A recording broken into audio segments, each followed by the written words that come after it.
ఏడవకండి. ఈ పోరాటంలో గెలిచి బతుకుంటే ఒకేసారి ఏడవచ్చు. మన చుట్టూ ప్రమాదం పొంచుంది. సుశీలాన్ని చంపిన వాళ్ళలో ఒక్కడైనా మీరు చంపగలిగితేనే తన ఆత్మ శాంతిస్తుంది. సర్వశక్తులు మీలోనే ఉన్నాయి.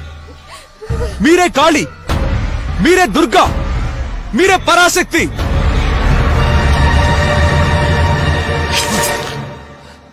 కత్తులు అవసరం, జాగ్రత్తగా ఉంచండి.